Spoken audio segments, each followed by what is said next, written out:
Good evening and welcome to On the Record, a debate-style television talk show where Bahamians will find the balanced, true and open debate they've been looking for.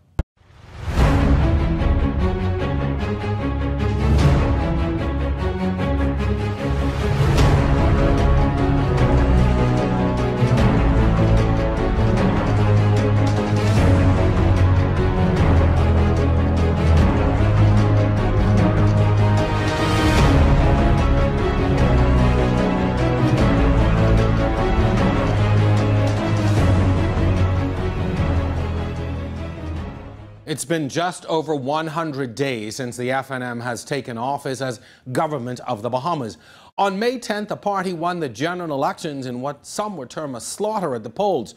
35-4 was the outcome that sent the opposition and its supporters slack jaw and reeling. Immediately following, officials from the now opposition started making their way on the Walk of Atonement to the court in front of cameras and supporters. The public cry to jail them was being fulfilled, but the opposition says it's a mere witch hunt to shame and blame. The same opposition has remained vigilant in its criticism of the new administration, slamming it for every action it has taken over the past 100 days. Tonight, we are going to explore the performance of the Minister administration over the past 100 days to include the economy, crime, allegations of corruption, and the like.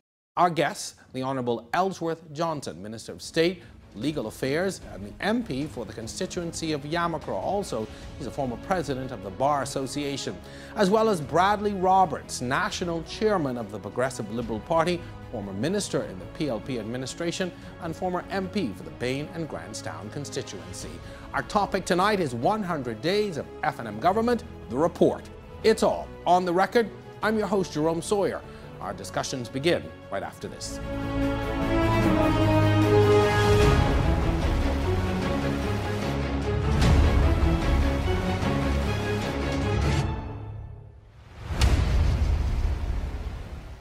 On the Record is brought to you by Alive, the nation's newest and best LTE network. Good to be alive.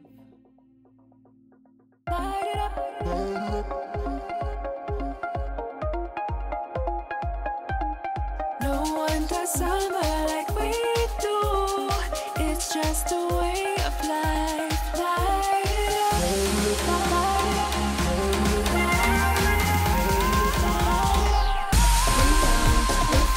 Come close to me. Come feel the heat. Light it up. We're free. Come close to me. Together we light it up.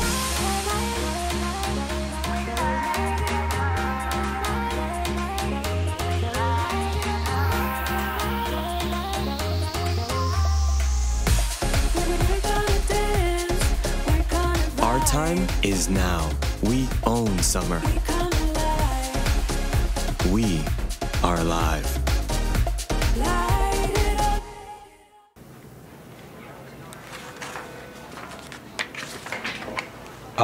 What are you doing? Calling the bank to order more checks. Go to EP26.com and order your checks from Executive Printers. Executive Printers. We're the authority in business and personal check printing in the Bahamas. Come in and see one of our specialists or visit us online at epbahamas.com to design and order your checks today.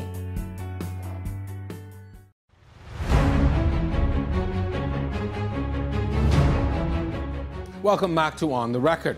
The FNM recently celebrated the anniversary of its 1992 win at the polls. And of course, it had just arrived at the 100-day mark in office after its landslide victory in the 2017 general elections. Jasmine Brown recently got an idea of how the public is feeling about the first 100 days. While some were pleased with the government's performance, others were not, as they insist there are still key issues that need to be addressed, including crime and unemployment. Marco Newbold is one of those people hoping for a change. The Fox Hill resident, who was a heavy machine operator, says he has been unemployed for months and had hoped that voting for the FNM would have changed that, as he bought into their promise of economic reform. Newbold says he prays for work every single day. How are you weekend, right? I operate a machine right there. I have heavy equipment operator. My job is like hoping and wondering in the morning when I wake up, hope somebody come. Though unemployment is a huge concern, Newbold says the biggest issue facing the administration is crime, which he says only appears to be getting worse, with the murder count for the year hitting 89 on Saturday. And I think they need to bring back the cat 9 tail or hanging or something, man. Slow the thing down instead of work it. I see on Facebook yesterday, they threw the lady in the back of the back trunk. And then the big daylight. Big daylight. So I think they more focused on this crime. Marvin, they ain't supposed to be the man in charge who was an inspector before. And retire. So when he can handle it. In the speech from the throne read in Parliament Square on May 24th, the Minister administration made a number of ambitious promises. They included removing VAT on breadbasket items, instituting term limits for the Prime Minister, and creating an independent electoral boundaries commission. It also outlined its legislative agenda to tackle crime and boost the economy. Many of those we spoke to say 100 days is simply not enough time for so much to be accomplished. Everything takes time. It ain't just going to happen overnight, but they're getting there. Others say so far they are pleased with what the Minister administration has done, asserting it's a step in the right direction of getting the country back on track. I feel like promises are being kept because you have to show some initiative that you care about the Commonwealth. Do you think the FNM appears to be a caring government so far? So far they are, because we all still breathing and living, and there ain't much people getting away with idiot things, so I'm much obliged, and you gotta learn to live exceptionally.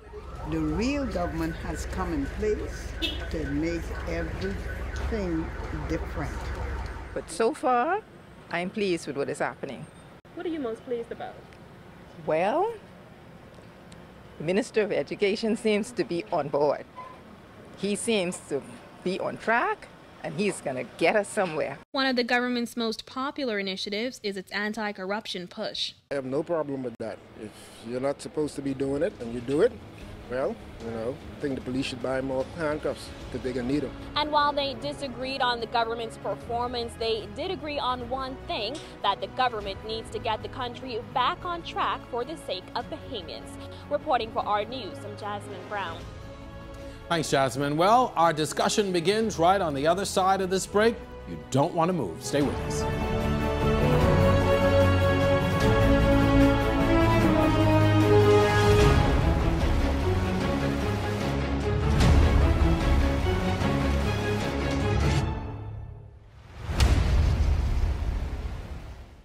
Catch the sizzling hot back-to-school specials at Gary's Fabric and Department Store on Mackey Street.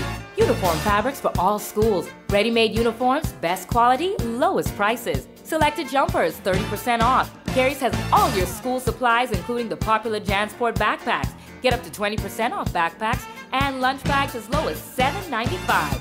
Gary's Fabric and Department Store, your complete back-to-school headquarters. Ring, ring, goes the bell. 360 Waste Management delivers the best in residential and commercial waste collection, giving you high-quality customer service that goes above and beyond the call of duty. We also offer bin rentals in a variety of sizes from 10, 20, 30 to 40 yards, all to suit your needs. Phone us today at 601-6010 or 601-6037 or email us at info@360wastemanage.com.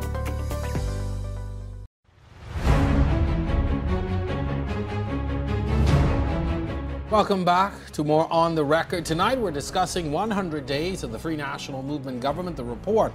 Our guest tonight, the Honourable Ellsworth Johnson and Mr. Bradley Roberts. Gentlemen, thank you for joining me. Welcome back. This is not the first time either of you have been on this show, but thank you so much for agreeing to be here this evening. Very significant period in the life of a government, particularly a new government. The 100-day benchmark is always a good way for people to begin initial assessments.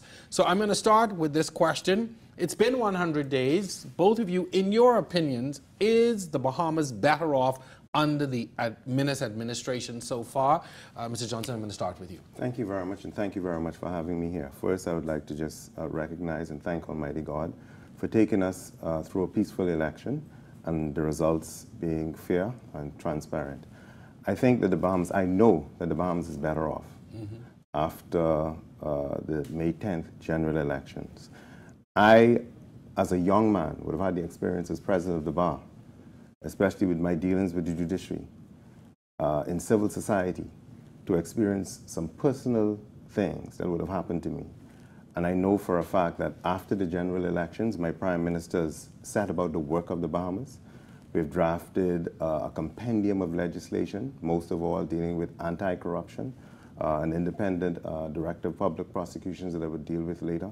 We're going to replace legislation to regularize and bring land registry into the 21st century in the Bahamas. But one of the things, I think that is, two of the things that are revolutionary that my Prime Minister has done is that he's involved civil society. His ministers and senior members in the public service have been given strict instructions that is accountability, fair play, self-interest is out the door.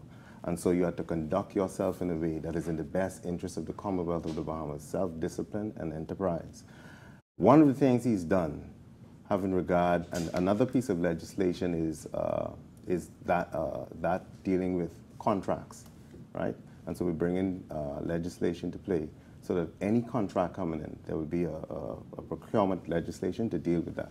The IMF, the IDB, and our neighbors to the north have criticized and made objective criticism of the Bahamas in the way we do business. America was saying that prior to the election there were millions of dollars in corrupt contracts. And so we're putting in place a structure that will last beyond the FNM. The other thing that my Prime Minister has done is he has done something that the civil society has been saying for years. We have to deal with the public sector. And so he's gone in, he said that we are your servants, but in serving you, we serve you in a way that we will be able to serve the Bahamas and that we make ease of doing business better. There's been some activity by the police. We have addressed civil society, as said, in one of the legislation, the anti-corruption legislation. I'm pleased to say that we've engaged them. And because of that engagement, which was very intense, civil society will be a part of that process in terms of dealing with anti-corruption in the Bahamas. We are about, in terms of creating an environment, not just nationally, but internationally, where there's investor confidence, both, when I say nationally, in the private sector, and internationally, where persons feel comfortable to come back to the Bahamas and want to invest and do business in the Bahamas. So we're well on our way. Mr. Roberts, the same question to you. Is the Bahamas better off? Well, let me say that I wish the new Minnis administration well on the night of the elections. And I have been reluctant to comment on the government's performance, but did give a commitment to your director that I would join in this exercise today. I give the Minnis administration an F with regard to the first 100 days in office. They were successful in the election, but to date, what have we seen? They have fired large numbers of people, put them out of work. These people who are struggling for their existence. On the other hand, they brought a budget that gave tax relief to persons in the business license area. Some $10 million was given back to persons who didn't need any relief. And I asked myself, was this a payback by the FNM to those persons who supported the FNM and contributed to their election victory? But at what cost? The cost of throwing people overboard, kicking them out of the public service on the pretext that they were employed because of politics? It seemed to me to be a heartless exercise. So they've started off on the wrong foot. They've also pursued prosecuting politicians and not using the guidelines that the international organization has laid out that ought to be pursued by countries. We will get into to one of those matters further on in the show, but I'll allow you an opportunity to speak to particularly what's happening in the public service. I mean, we see every day the headlines of people claiming that people are being let go for whatever reason. I thought Mr. Roberts started off with the premise that he was not going to comment, but nothing could be further from the truth. Large numbers of persons were brought into the public service, whether as consultants, some weeks before the general election, some given 2 weeks contracts, some given contracts that extend for 3 years. I have had the personal opportunity to meet some of the consultants. Introduce themselves. I am Ellsworth Johnson, Minister of State. I'm Mr. or Mrs. So-and-so. Get their names. You're a consultant? Yes. And what are you consulting on? And there's a blank stare. And so to say that the government has released persons, some of these persons, is very untrue. Because if you give them a 2-week contract and it's expired, that's it. You don't run government. You don't run government, even though we're in the business of politics. And I hear Mr. Roberts, but I want to say to Mr. Roberts, a man quite my senior, you don't run government based on your political beliefs or friends or lovers. This is not your money. We're about bringing transparency. We're about looking at proper contracts. We're about looking at proper contracts in terms of bringing persons in. You need, for instance, hundreds of persons were brought in. The statistics department had to do a job the other day, and they're saying that they're loath to find persons to work. What we have to do and what we're doing now is doing a systematic review of the public service. The Chamber of Commerce has said this for years. One of the MPs that ran for the PLP, the Pinewood MP, Mr. Roll, when he was Chamber of Commerce president, he made that comment that it was time for us to review it. The IMF is saying it. But what the PLP is saying, as was said by the leader, is that this government should not give the international community or the Bahamian people too much information. Now we're going through the process, FATCA, the financial transaction reporting requirement that we have, so that we don't be blacklisted. Are they going to say that too? The Bahamian people want an honest appreciation of what's going on. I'm going to give Mr. Roberts an opportunity to respond, because one of the things that we have seen people say is that a lot of these contracts and people hired were done for political reasons or just before an election. How do you respond to that? Well, some of them may have been just before the election, but a number of them were not just before the election. But I come back to the main point that I had made. $10 million was given back to business houses here via business license. They didn't ask for it. $10 million is a lot of money. It's a joke compared with the salaries that were being paid for these persons who they are turning loose, who they are throwing out there into the public without any income. And many of these people may have even voted for the FNM. I say that that is the wrong approach. And as far as contracts are concerned, the Minister of Education just awarded a $4 million contract without any bidding for the Stephen Dillard Primary School. And the person who was given the contract was barred by the Ministry of Works from getting any work because of shoddy work that was done by that contractor in the past years.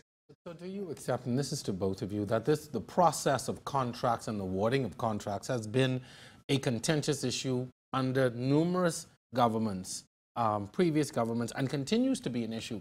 Does this time not lend to some reform in that regard? That is why you're going to see procurement legislation being laid. I will tell you, Mr. Roberts speaks about contract. There's a beautiful edifice that was built in Fox Hill. A beautiful edifice built on private property with no lease. There's more than $20 million. And I want to commend the Seventh-day Adventist Church for coming forth and being transparent. They didn't get any of the money. Money is spent 3 walls up. Mr. Roberts very well knows. So we're going to bring that legislation to structure the giving of contracts in the Bahamas. If you have a for proper bidding process, if you're dissatisfied with it, you can appeal the process to the Court of Appeal, right? That's what's going to happen. That's going to be laid in September. But you can't say, and what we're doing in the public sector, because some of these persons were brought on. My Prime Minister and my administration has a heart. There are some persons that are going on that they've brought on, that he knows very well they were given short contracts, so the contracts are ended. What we're trying to do is reassert some of those persons in places where you need them. But one of the things you cannot do, and I don't know that you're able to teach Mr. Roberts any new tricks. One of the things that you cannot do, and the international community, financial community will tell you, is that the government should not be the principal entity for employment.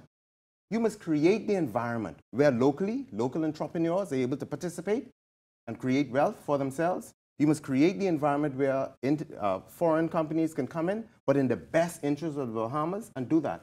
One of the things in the speech from the throne that my Prime Minister said is that he would go and assess some of the, let's say, take tourism, some of the main players in tourism, and have chats with them to see how we can look at what's happening, how we can assist the industry, and how we can get Bahamians inserted in those different places. So we've started going around. But one of the main things you cannot do, you can't invite anybody into a place to do serious business and to bring their wealth when there's always the concern that this one will get 20%, that one will get 20%, and millions of dollars that are given to build projects for poor people in this country. It just flitted away or pissed away, and nobody says anything about it. Gentlemen, we are at the, hold Mr. Roberts, give me just a moment. We're at the point of our first break in the show. I know you want to respond. Stay with us. You don't want to miss this discussion. We're back right after this one.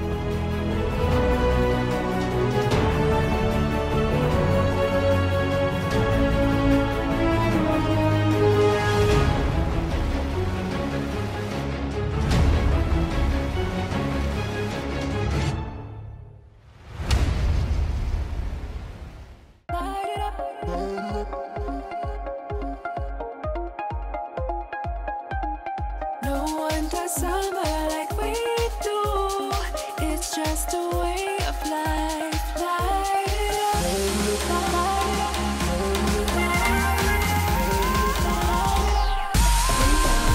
free. Come close to me.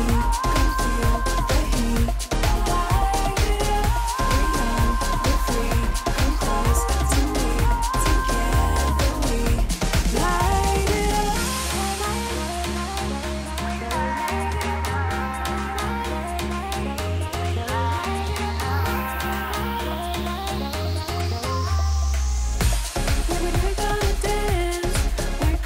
Our time is now. We own summer. We are alive.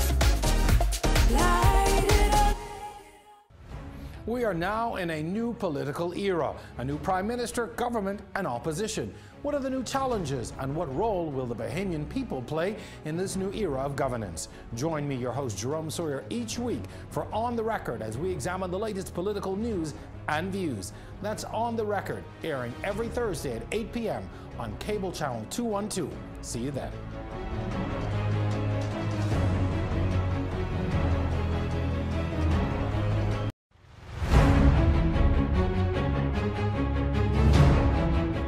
Welcome back to On the Record. Our topic tonight, 100 days of the F&M government. We're taking a holistic view of the government's performance in office thus far. Mr. Roberts, I know you wanted to respond before we went to the break, but I do know we have some other areas to touch on. I'll give you a minute to respond. Yes, I am aware that Minister Johnson referred to me as one of the old fellas, but I want to remind him about something. I've been around long enough, and I have a damn good memory. The F&M, this is their third time in office, or fourth time in office. And every time that they came into office, they talk about procurement. But they were going to make changes. But what changes did they make? Absolutely none. The same old, same old, same old. I remember when the Minister of Works at the time said that the contracts were going to go out for tender for the school works. They spent $20 million with not a single bidding whatsoever. They've done the same thing again this time. So it's only hot air as far as I'm concerned, and a promise that will not be delivered. We've been on this road several times before under the F&M. All these grandiose ideas, we're going to do this and we're going to do that. But in the end, they gave the contracts to their supporters. As an example, in Grand Bahama, who ended up with the majority of the school contract but the brother of the Prime Minister? Now, you tell me that's fair. Is that fair? And is it just a coincidence that he ended up with the majority of the work in Grand Bahama? That is the case, sir, and I'm sure the Prime Minister will have to speak to that at some point. I do want to move our discussion forward. It seems to be a very bleak situation at BPL. Millions of dollars allegedly stolen, the abrupt firing of the CEO. Obviously, government is moving to do some things there. Even the former BEC chairman, Leslie Miller, says that the CEO got what she deserved. What is happening in BPL/BEC, as most of us would know it? Is this indicative of what we are going to see throughout government, where we're going, in this stage, we're going to see these dramatic outlays or these dramatic events taking place within these corporations and ministries? They're not dramatic. My Prime Minister said to his ministers, as I said before, and he's gone back to basics. If you look at the speech from the throne, when the Governor General read the speech, he talked about self-discipline, enterprise, and all those different things. In the public sector, that would not be dramatic. And so the Prime Minister said to his permanent secretaries, you've been in these seats for a very long time. I want to show you how business is run, because we're in the business of running a country. What you will see at BPL in terms of how we provide energy, we're going to go now to look at who will provide certain services to BPL, right? So it may not be one provider for gas or oil anymore. We have to get what is in the best interest of the Bahamian people. We're assessing to see whether or not solar power or anything could be done. But where it is, and nobody refutes it, that millions of dollars has gone missing. There has to be some degree of accountability. Now, I'm not going to preempt the Prime Minister or the minister responsible, but I can tell you that an audit has been done, a forensic audit. And I can tell you, and that's why I try not to speak about things, I can tell you that the police are investigating. So I know that there are those who say that Dame Joan Sawyer is not relevant anymore, but she is relevant when she says, we should not, and never must we do, especially the persons who know better, make comments on matters that may distort or swing the course of justice, right? But we must be sensitive in the process. This is not personal to anybody, not personal. I left my practice. I resigned as president of the bar for my country. It's not personal. And I think we get that caught up in things too much. We must understand that we're dealing with human beings. We must be humane and peaceable in whatever we do. But we're accountable. Mr. Roberts, we have heard allegations of bribery, extortion, misconduct levied against now former ministers, politicians. You and others have called it a witch hunt on behalf of the sitting government, and even criticism and how the police have carried out their duties. Is that a fair assessment? Well, first of all, you were talking with BPL and you're going down to sorry, something I'll else, allow right? you to answer the BPL as well. Okay. The two are coming together. Deal with BPL first. Yes. Let me say that we're dealing with a very large international company who was selected to be the managers of BEC after an extensive process. I was a little surprised that the managing director or the CEO was responsible for all the financial resources of the company when she didn't have anything to do with appointing the CFO or the auditors, et cetera, and so on. But from what I read in the letter is that they're asking her to account for these missing monies, notwithstanding the fact that they have a forensic audit, as the minister say, that is going on, and that will disclose who all, beg your pardon? That will hopefully disclose who are the culprits are responsible for these missing funds. So in big business, when something like that happens, is it not always the CEO or the president who takes the fall in a situation like that? Yes, ultimately because the buck stops with him or her, correct? Yes, it does in a private company. The chief financial officer, who is responsible for finances, yes, the buck stops there with that person.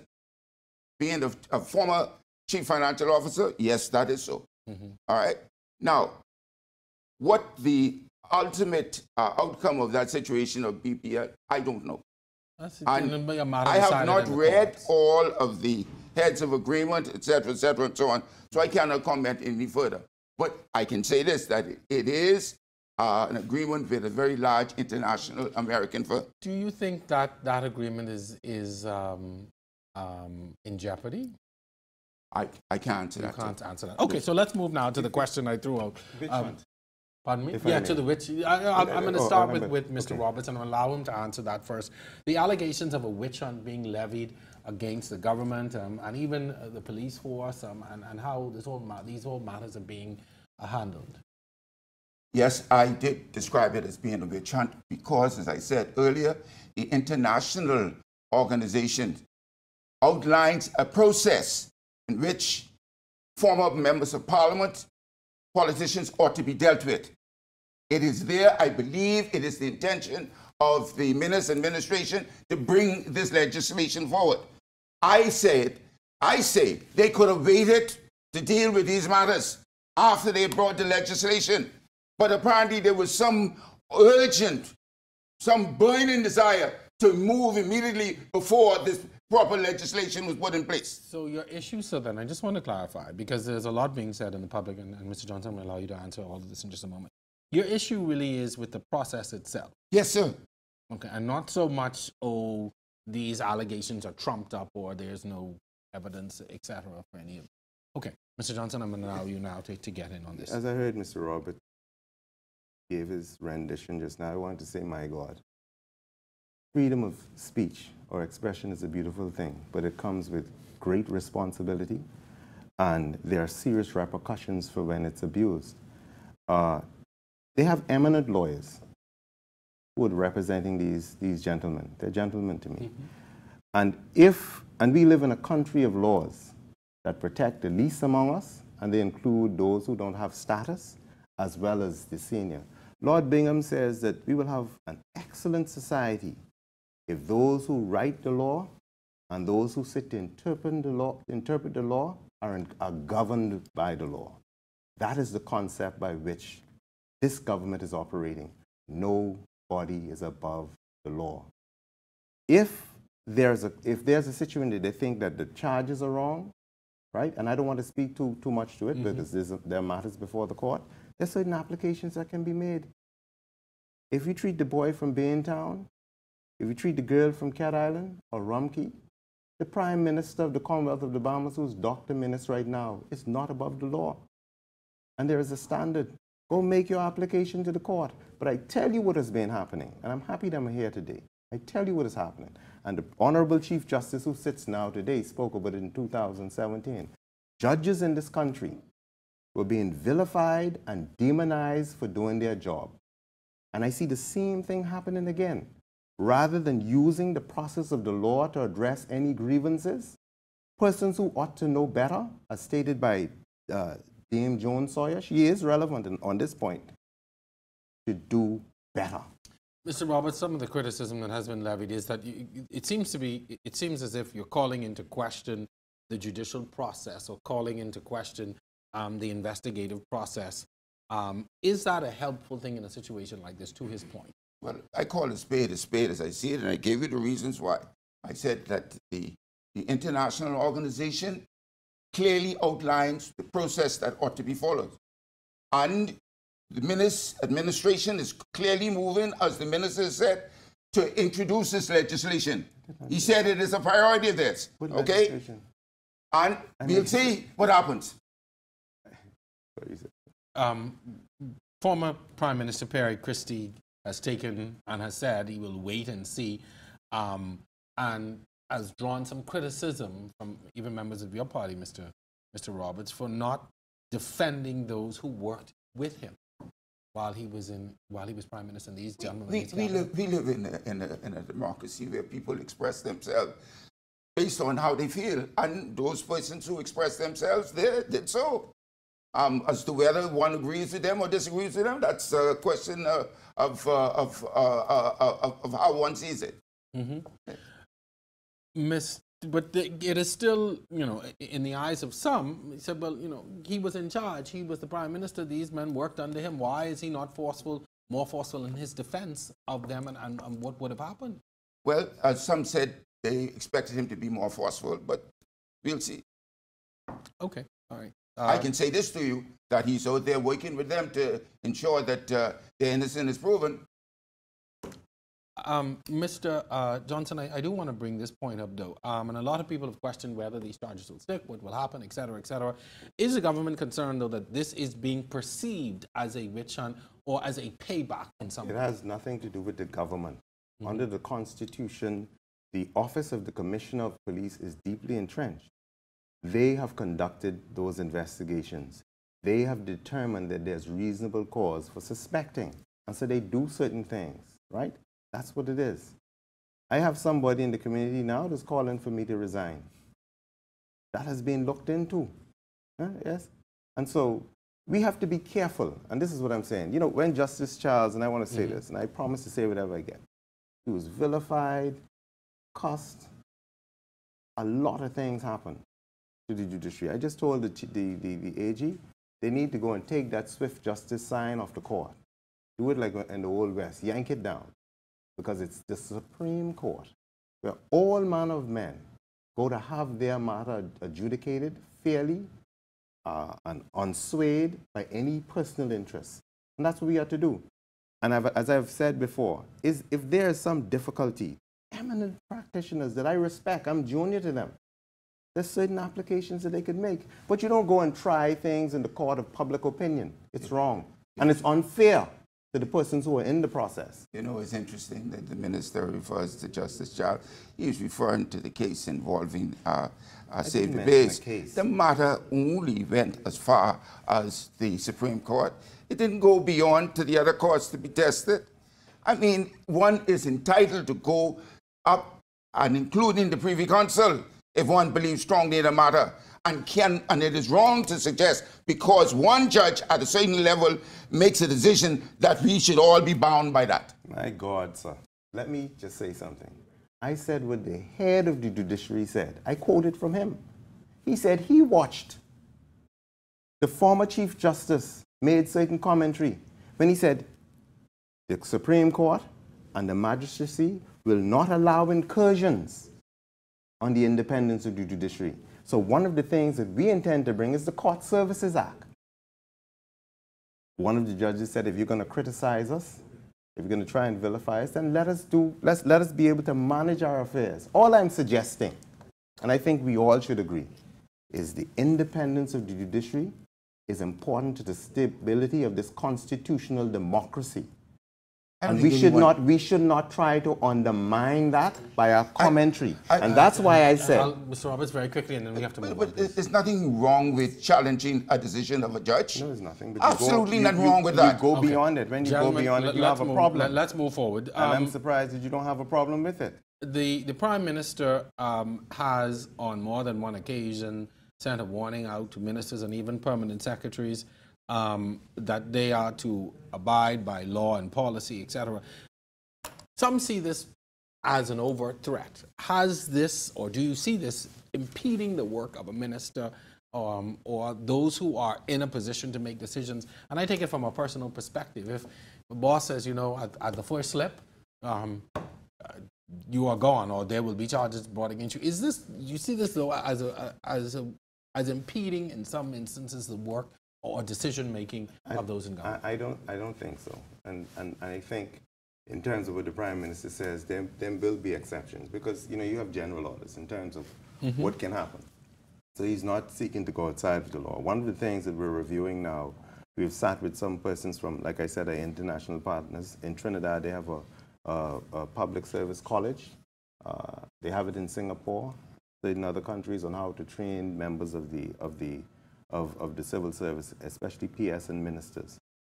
It's a serious thing in running a country. Coming into government, there are certain things, and I hear all the information about the budget, the new budget.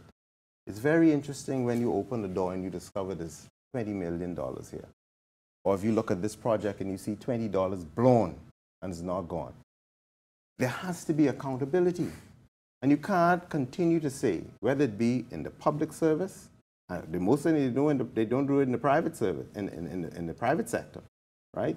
That you get away with certain things. And it's not a threat. That's a part of training. Listen, Mr. Johnson, I'm going to use myself, Ellsworth. When I came in, they gave me books to read, kind of reading. But one of the things I was warned about is that it's service, it's not about CV. It's not about self-interest. So when you come, we are a young, fledgling country. We need every bit of our resources. Healthcare, just think about it. I know you can think about it. Education, the family islands, the mail boats, we need every penny. And so we expect you to use every reasonable asset, and we're going to train you to do that, to secure the stability of this country and the resources of this country. We're even looking at Aragonite now and all those different things. How do we bring that home so the country can benefit from it? But for God's sakes, man, you can't blow millions and then say that I don't know nothing about it. In Parliament, there were some public-private arrangements. And with the greatest respect, the Minister of Work said he did not know anything about it. And you're engaging for millions of dollars. What the Prime Minister is saying is that it's the people's time. He's already speaking about succession in terms of who will run this country. When we go into the public service, you know, we say, okay, Mr. Roberts is the PS. If you get sick, who can take over? Mr. Johnson is the attorney. If you're not well, who are you training? Let me see who's in the back of you. Who are you training? These are the things that we have to address. It can't be business as usual. Gentlemen, we are at, thank you, and Mr. Roberts, I'll allow you to comment. We are at the midpoint in our show. Our discussion topic is 100 Days of the F&M Government. The report, our guest, the Honourable Ellsworth Johnson, Minister of State for Legal Affairs and the MP for the Yamacraw constituency, as well as Mr. Bradley Roberts. He's the National Chairman for the PLP and former Minister and MP in the PLP administration. Stay with us, our discussion continues.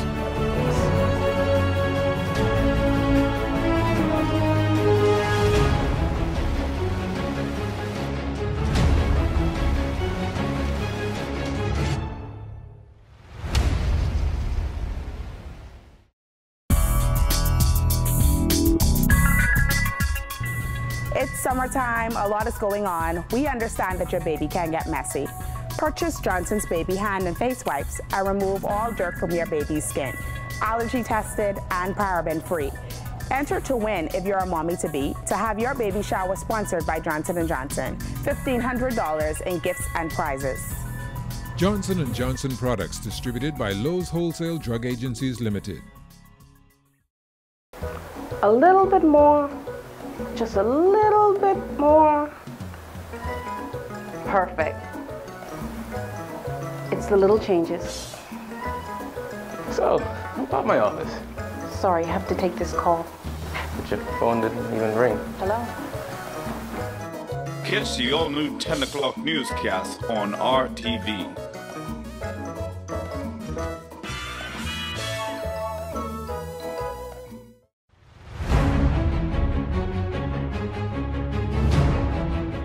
Welcome to the second half of our show tonight. We are discussing 100 Days of the F&M Government, the report. Our guests, the Honourable Ellsworth Johnson and Bradley Roberts. Gentlemen, as you went into the break, I know you wanted to respond, Mr. Roberts, and then we're going to move in another direction. Yeah, I just wanted to say that the Free National Movement was successful in their bid using the theme, "It's the people's time." All the platitudes and the dictums, as the minister continues to refer to, are all well and good, but I want to let him know that the people are out there clamoring. They are wanting to know when this F&M government is going to start delivering jobs, start delivering benefits that are going to be able to impact their lives, and that all of the platitudes and the other stuff, they're not really concerned with that. They are concerned about putting food on the table, about the roof over their heads and so forth. And I would like to know on their behalf, when is the administration going to start addressing the concerns of the people? That, ironically, is the area that we're moving into next, which is the economy and unemployment and how they're tied together. The Minister of Finance, in his presentation to the House, would have mentioned the deficit figures of 500 million. He's been accused of giving incorrect information. And I think Mr. Roberts speaks to a very important and poignant point. People are asking, okay, well, we've heard what the situation is, we've seen some movement, but when are we going to see sort of tangible results, particularly when you talk about the economy and joblessness, and those are everyday issues that people deal with. The legislation is all very fine and good and sounds good, but these are dollars and cents issues that people are dealing with every day. Well, I've heard different from a number of persons, and I know that Mr. Roberts doesn't have a poll in his possessions to guide me to. But I'll say this, one of the major problems, and it's not of recent vintage, this just did not happen after May 10th. This was pre-existing. The PLP government resolution to this was to jam everybody in the public sector. You cannot, as I said before, and it's very serious, you cannot do business or create a proper business environment. We've met with persons from the public sector, inclusive of the Chamber of Commerce. You cannot do that unless you create a certain degree of confidence. People have to know that when they come and they bring their monies. As I said earlier, I directed certain things at the IDB. There's an international report in terms of how contracts are given out and whether works are being done and how they will never, and they warn about not doing business with certain people. The world sees that. A part of it and a part of the process of governance is also the re-education of our people that nothing is instantaneous. We've seen what we've been doing in terms of the private sector, the public sector, to revamp that. What we have done is we have engaged civil society to be a part of the process. It's by no fluke that we go out and we have town meetings and we speak to persons. We're trying our best to cause the private sector to become alive again and to want to invest in the country and do certain things. The other thing is that I've heard what persons have said about the Minister of Finance. And he's very articulate and very eloquent, and he's going to come to explain that part of it. But the central bank had given certain figures in terms of where the country is. And I hear people all around the country saying, okay, when are you going to get to work? We're working. Persons were clamoring before May 10th about the freedom of information to find out what was happening, what was being done, and you're getting that. You're getting where the state of the country is. All of us have to involve ourselves to build this country. When Singapore came, they had to do certain things. But so do you accept, though, that the honeymoon period with the public and the voters is quickly coming to an end? I never saw it. We never saw it as a honeymoon period. Because there were certain things that we knew. We never saw it as a honeymoon period. But we are a country of laws. You see, you can't just decide that you're going to have an NIA and run it for 1 year or more, or for 5 years, without the legislative grounding. You don't do that. You don't come in and talk about public procurement without the proper legislation. We've done that. We've sent that to our partners. There's certain structures that you have to have in place, and there has to be public education. One of the things that we're not going to be, that's not going to happen with us, we're not going to be distracted, and we're not going to procrastinate. And that's what we're doing. So there's certain things that have to be there. Mr. Roberts, your response. Yes, sir. I think that Minister Johnson, with respect, is still in his campaign mode.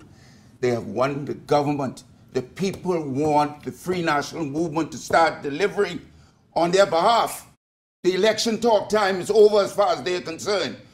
What happened in Grand Bahama? The hotel, I saw in the newspaper this morning where the deal fell through. Grand Bahama is hurting. What is the FNM plan for Grand Bahama? Nothing. What is the FNM plan for New Providence and for the rest of the Bahamas?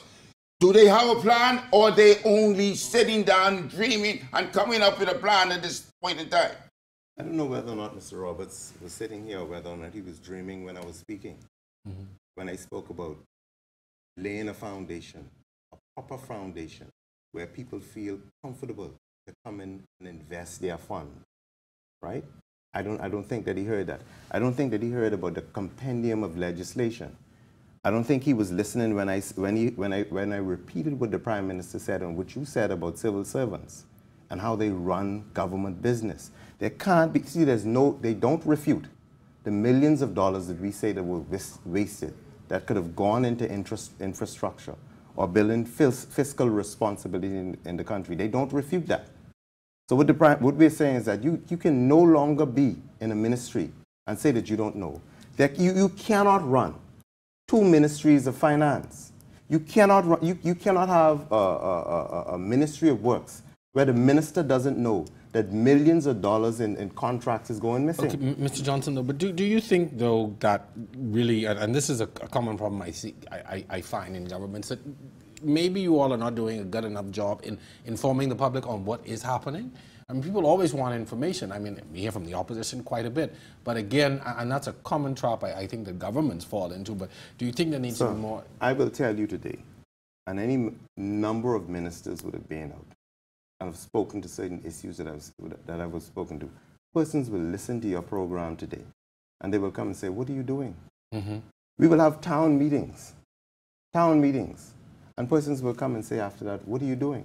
And then you will have the naysayers who are experts at it, not speaking about Mr. Roberts, who will then go out and say, what are you doing? There's absolutely nothing being done. When they had 5 years, he spoke about procurement. They did not pass the legislation. When they and to that point too, Mr. Roberts, I mean, almost every day we hear about, you know, the millions that would have been wasted, lost, unaccounted for under the PLP. The reality is this. Under governance of the Free National Movement, monies were wasted. Under the PLP, mistakes were made. This ain't nothing new in governance. All around the world it happens. It has to stop. Governments make mistakes and monies are wasted.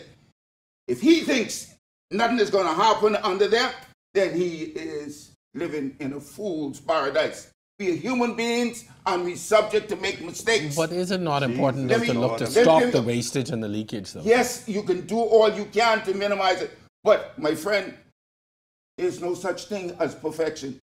There's no such thing. We all seek to achieve it, but we make mistakes. We are human beings. Mr. Johnson, let me also make this point as well, too. Right? Let's talk about procurement. I mean, the government has to continue to move on. Don't they have a plan? Don't they have some investors? Are they attracting any people? What is the plan? And to that point, what is really happening with the situation in Grand Bahama? There was this promise and rumblings of the reopening of the Grand Lucayan, but there seems to be now, according to it's going to be reopened. Minister Kwesi Thompson will speak to that shortly. I'm not into the song and dance. You know, prior to the elections, there was all manner of things said about my prime minister, but what he did, he kept his shoulders to the wheel and knocked every last one out. He couldn't speak, he couldn't talk, he couldn't do this. Now he's addressing all these issues. And I heard Mr. Roberts says that he's been here for quite some time. And all this time that he's been here, he hasn't come to grips with certain things as yet. In terms of everybody make mistake. That's why you have the law. You don't just kill. You don't just waste millions. You don't do that with people's funds. My aunt, just allow me, my aunt told me that they say, elsewhere ain't nobody die in our family and leave you no great riches. So after 5 years, I don't expect you to have any. That's one of the things that we're bringing in POCA, Proceeds of Crime Act. See, after 5 years in governance, that's what the legislation say. If there's unexplained wealth, like they're doing in England, it goes to the government. Too often, we find that people take, not only just ministers, sometimes persons in the private sector, they take it as an opportunity to enrich themselves. And when you do that, it kills the whole goose. But Mr. Roberts calls it just a mistake. Let it go. I'll give you the last word before the break. I didn't say anything about let it go. Those were your words. Did you say we no, make sir, mistakes? I didn't say so. I am saying, and I repeat again, we are human beings and we make mistakes. And from the time man has been on this world, men have been making mistakes. God realized that. That's why he make hell. Well, wait a minute, sir. We have a forgiving Lord. Forgiven? Yes, we do. Play around with him. He is given instructions to destroy whole nations. Don't get him involved in this now. He is forgiven, but you can deal with the consequences. My God, what is this? Gentlemen, this is, I think this is a good point for us to take a break in our show. When we come back, we still have a few areas to touch on. One being certainly crime, and then Mr. Roberts, I think, certainly we want to talk about the way forward for the opposition. I know that the party is going to convention very shortly, so stay with us. We'll be right back with more on our discussions on the record right after this.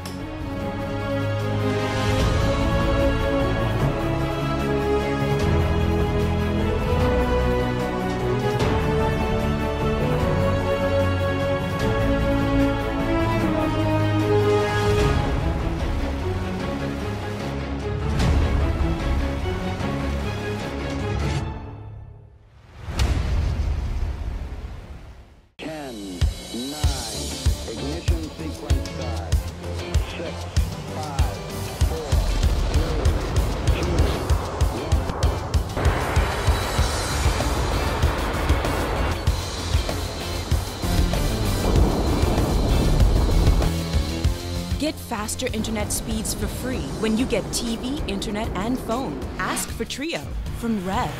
Rev, join the revolution. Yep. I got you. I really appreciate you helping us out. No problem, buddy. Yeah, but thanks for helping us all.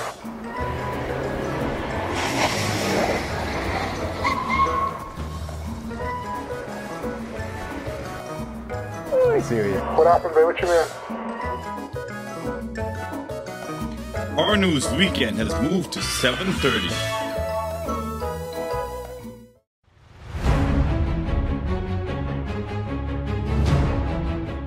Welcome back. We are in the final segment of our show this evening, the home stretch, so to speak. Our topic tonight, 100 days of the F&M government, the report.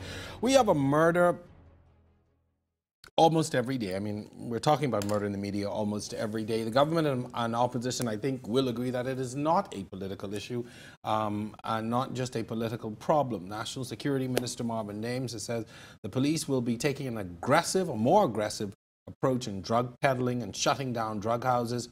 Mr. Johnson, I'm going to start with you, coming really from that background. Do you think this is really going to be an effective measure in helping to deal with this crime problem that, you know, it's like the tide? You know, some days it's high and then some days it's low. It's not only endemic to the Bahamas, but that's no excuse. Because our number one and number two industry depend on persons coming in to invest. My Prime Minister is going to do something that's extraordinary. Crime is not a PLP issue, an F&M issue, or a DN issue. It's a Bahamian issue. Those are our cousins, our aunts, our uncles, whatever have you. And when we sit and we look, because Mr. Dames is doing an excellent job, we look at the Gomez report, the 1992 report on crime, all of the reports on education. See, you can decide to spend millions on the police and on prisons. All the sociologists and psychologists say if that is your thrust, you do not have the solution to the social problem. Our social problem, we have to look at the homes.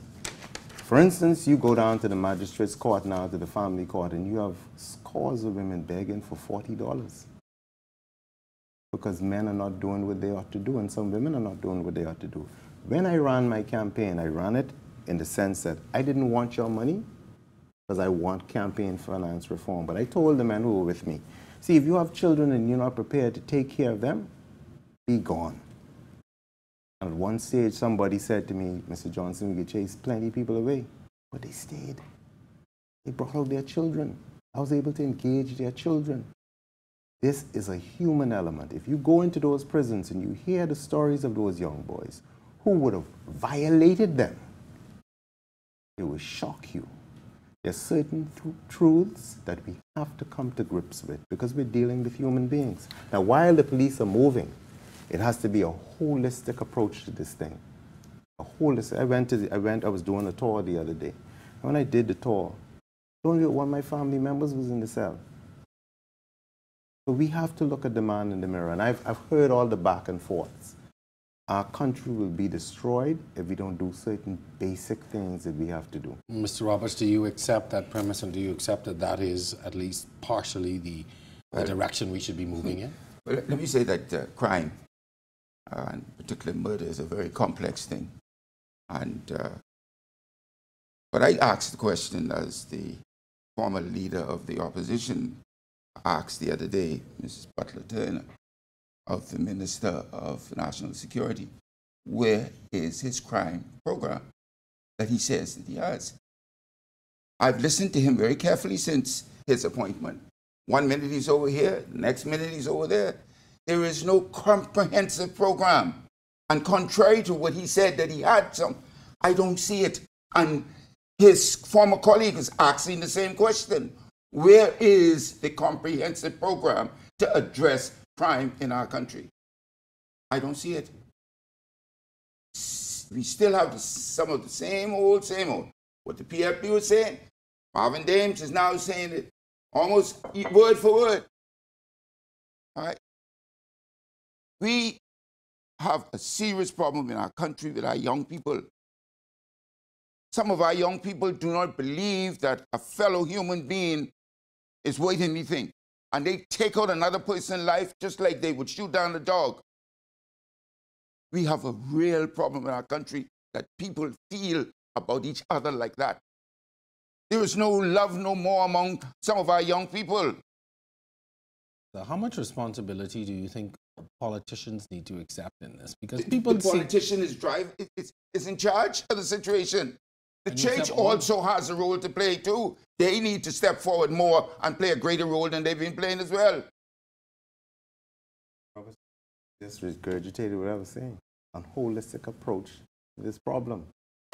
Do you think, though, that that the police need more reinforcement? Do we need more policing efforts in order to deal with the situation? There has to be training. There has to be training. And that's ongoing. For instance, I know that what we're going to focus on, even in terms of dealing with certain issues that arise, you need forensic accountants and certain other things in the police force. They need equipment. They were crying just before the election about pay and a number of other things. But the police is saying this. One of the things I'm going to say about the present commissioner, and he lamented it. The president of the Court of Appeal and the president of and the Chief Justice has always said, we don't want to see your children before us. This is a home problem.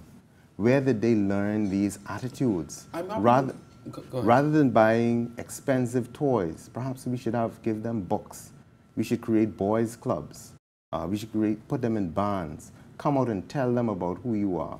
Your life story and Mr. Roberts' life story, you'll be amazed at how close it is, or it assimilates with their life story. Humble beginnings. We didn't try to get things by any means. These simple things, you need to talk to them and interact with them, and also let them know that there will be consequences for the actions. But you see, you made mention of the politicians and the leaders in the community. We have to live by example. Someone shouldn't sit in the classroom and know that this is Mr. Sawyer's child. He ain't got no food. Mr. Sawyer wearing a nice tie and all this stuff.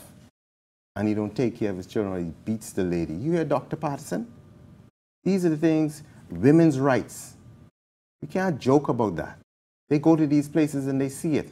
They hear it. You sit down with a group of children and get them comfortable and have them talking. Yeah, I've been in those environments. I can tell That's you, right. And so it can't be situation. just lamenting. That has to be the crime problem, because you're dealing with, solution, because you're dealing with people and you're going to send them to work with people. Let me say this, Mr. Sawyer. This problem of criminality is not endemic in the Bahamas. Because if you look at the composition of the Bahamas, look at Eleuthera, Exuma, you find in Long Island where crime is practically non-existent. This major problem is focused here in New Providence and in Grand Bahama. Okay? Just allow me. Sure. You know Very why? quickly. You know what? I will refute that, because there is a political definition of crime. See, when you don't provide proper education and other things, it results in certain things. And not because crime is always seen as when someone shoots someone. Man, that's when it's blown. That's the tip of the iceberg. There's so many other things. And what we have to change in the way that we think about crime is a lot of other things. When I was a young police, I used to like to run down young boys and stuff like that. Tell one old police officer, come here, I want to teach you something.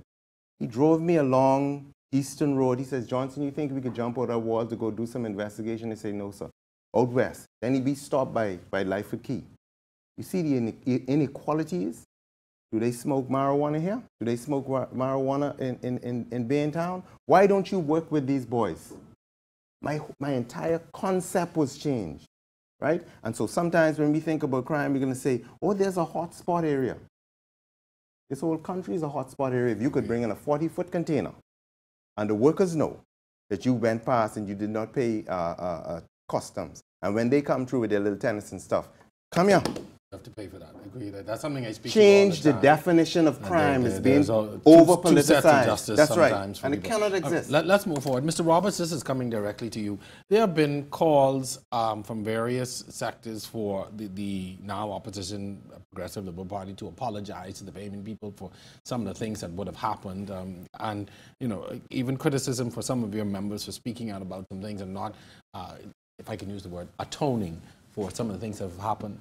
What's your view on that? How do you... Your atonement comes in your defeat, obviously, and we've been defeated several times. So is the FNM as well, too. They apologize. That's the punishment you get when you're voted out of office. But don't you think, though, that there has to be, at some point, a recognition of the wrongdoing or speak to some of the things that people are now crying out about? Well, you know, when individuals take actions on their own, you cannot hold the organization responsible for that. For example, if somebody in my family step out of line, my whole family is called into question? No, I don't think so. May I say something on the part of my leader? First, I'll say this on the part of myself. The Proverbs say, better is a young lad than an old king who does not know how to take advice. To the extent that certain things exist in this society, and the FNM and certain members of the FNM who were PLPs and all those different things were involved or participated and did not speak as they ought to. There's some fault on the FNM, and we must apologize for that. So to say that a defeat is sufficient when you're not in your business, you're in the business of service. And if somebody brings something to you and you aren't able to apologize and say, I'm sorry, what the good book say? If there's a odd, you go, you settle it. This is country. Young people are watching. And for a distinguished gentleman to posit that, I cannot agree. And but I'm going to say respectfully, I disagree. Well, that's your right to disagree, sir. We live in a democracy, sir. Absolutely. Yes, sir. Mr. Roberts, the party I know is going into convention. I think it's scheduled for sometime in October.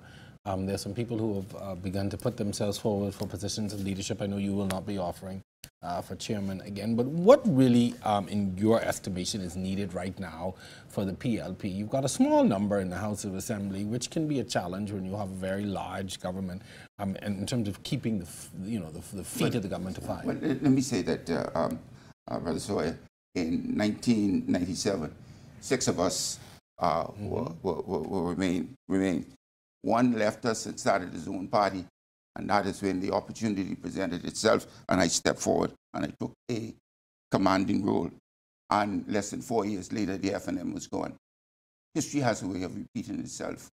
And the way this present administration is going, my friend, the road they're on, watch out. You might have a repeat at it again. Johnson, you respond to that? But we live in a constitutional democracy where persons go to the poll and they make their decisions. As long as the process is transparent in accordance with the law, you have a right to vote yes or no. We will accept that. I said earlier on that my prime minister and this administration believes in succession. We understand that we ain't gonna be here for the rest for eons. Or eternity is not ours to live forever. And so what we want for this constitutional democracy to function properly is a vibrant and strong opposition. And if the PLP can't provide that, then the Governor General, somebody else will come along and do it. But what we're prepared to do is do what is right by the people. I can assure you that the members we have in the House of Assembly will be more than a very, very aggressive opposition in the House. Glenys Hanna Martin, powerful. She's offering herself a leader. Yes, she is. She's offering herself a leader. The new member of Parliament for Exuma and Ragged Island, watch out for him. He's been very outspoken since the election on a number of issues that have seemed to have gone against, in some instances, what some of the established... yeah, he was one of the ones who said apologize, yes. And some other things that he said. Yes, he had how has that been greeted within the party? Well, we are broad-based in our organization, and of course there is the view that divergence of views. You not have everybody agreeing on everything. That never happens in any organization, as I'm sure the Brother Johnson is finding it now in the cabinet, the new cabinet of the Bahamas. Because I hear some complaints coming already. Some complaints, really? Like what? Yes, of course. Like what? Share with us. He needs to let me know, like tell Mr. James, he has some listening devices over there. I don't know if that. Come out of the mouths of ministers. Out of the mouths of ministers. One in particular I heard was that he didn't know this process was so long and elongated. And my God, it's not what he expected. Do you, Mr. Johnson? You are new to governance, new to the cabinet. Were you met with some surprises when you took office? I have. It's about service, not CV. I think one of the things we have to do, and I'm being very honest, and this is across the political spectrum, is to have a discussion of what is legitimately required of MPs. You know, I only have one family, one house, one wife, 3 children, school fees to pay for 3 of them. I can't, you know what I mean? Right. So those are the type of things. But I am fortunate to be placed in this position. It's a growing position. It presents its difficulty. If I tell you that it's easy, I'd be lying. That's what it's about. You know, and I have the greatest respect, and I've said this to you before, for anybody who has come forward and who has served in governments. There are certain decisions that you have to make. There are certain things that you have to do that you have to do them to run a country. And that's why it says it's not about self-interest. It's about doing things objectively. I know that we have had a spirited debate here, and I want to commend Mr. Roberts. He's a fine son of the soil. And he's given to this country. And I pray God's blessings upon him and all those who came forth to serve.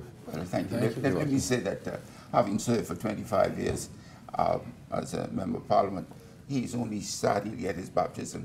It will intensify, I can assure you. Representing people is a highly personal thing. And these people expect things out of their member of Parliament.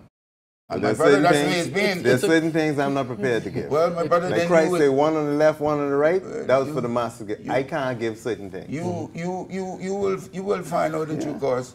It's a good point. As we wind down the discussion, I do want to bring that wisdom and experience in Mr. Roberts. But what advice do you give? I mean, Mr. Minnis has a young cabinet, a lot of first-timers, even as members of Parliament. He has a whole bunch of new kids on the block, so to speak, if I could use that term respectfully. But what advice would you give out, particularly when you have so many new members and even young members who are not familiar with government, not familiar with serving? And when you're talking about being an MP, that's sometimes I get a 24-hour, 7 days a week job. What advice they have their challenges cut out for them, my friend. And they have made a big promise to the Bahamian people by selling them on the idea it's their time. It's the people's time. The people say, well, if it's our time, here is what I want and here's what I expect. And my brother, they're going to be demanding that of the Free National Movement members of Parliament. I'll simply say this. Reverend Tynes, he's a priest at the St. Canon Tynes. Canon Tynes. Thank you very much, sir. He said this is no new concept. It was always the people's time. No new concept. I think we were chosen, and I know that when the PLP won, they said governments are selected by God. At this particular moment in time, we are here and we're prepared to serve and do what is right by the Bahamian people. And I want to reiterate, so all may hear, what my colleagues may hear, what the Prime Minister said. And he did not even exclude himself. Do what's right by the people. Gentlemen, some closing comments as we prepare to wrap up tonight. Mr. Roberts, I'd just like to say on that note that have a look. I hope I'm around 4.5 years from now. We hope so. We need you on the show. Take a good look at Brother Johnson, because his hair will start become my color. I can assure him of it. It's all in a part of the process, my friend. And the people are wonderful. They embrace you. But my friend, when they start to turn against you, they do so with considerable vengeance. And they will find out in time. For me, after 25 years, I moved away on my own. I could have still been the Member of Parliament for being a grandstand, but I decided that it was time for me to move away. And I thank you and commend you for that, because a lot of people don't seem to know when it is time to say farewell and to contribute in other ways. And so, you know, as a Bahamian, I thank you for taking that, because a lot of times, you know, my generation and younger, we can't get into the seat because, you know, others don't want to move. So I give you the last word as we wrap up tonight. Quoting from Sir Lyndon when he was leaving Parliament, "To God be the glory. All of the glory is fleeting. I will give it my best. I understand that I'm only on a stage for a term. I understand that I have an obligation to my country and for those younger ones behind me to build capacity, because this is theirs and this is where we have to live." I think that I know that Dr. Minnis is the best person to run this country at this time, and I have every confidence in the policies that he's bringing, and I know we will make a difference. God bless the Bahamas. Well, thank you, gentlemen. Thank you very much. We've had a very spirited and informed discussion tonight. Thank you so very much, and I know this is not your first time, and I hope it will not be your last time, Mr. Roberts, especially you said another 4.5 years. We have to make sure that you join us every now and again. You have some very interesting insights. And I might be in the wheelchair. Yeah, that's what we'll roll you in. We'll get you access if we have to. And to you, Mr. Johnson, all the best. Continued hard work. You've got a lot of work cut out for you over these next few years, and you know we'll be watching the grey come in, as Mr. Roberts says. So thank you so very much. We hope, folks, that you have enjoyed our show tonight. Special thanks to the Honourable Ellsworth Johnson, Mr. Bradley Roberts, my producer, technical staff, and of course you, the audience, for watching us every night. Be sure and join in next week, same time, same place, on The Record. Once again, I'm your host, Jerome Sawyer, and see you next time.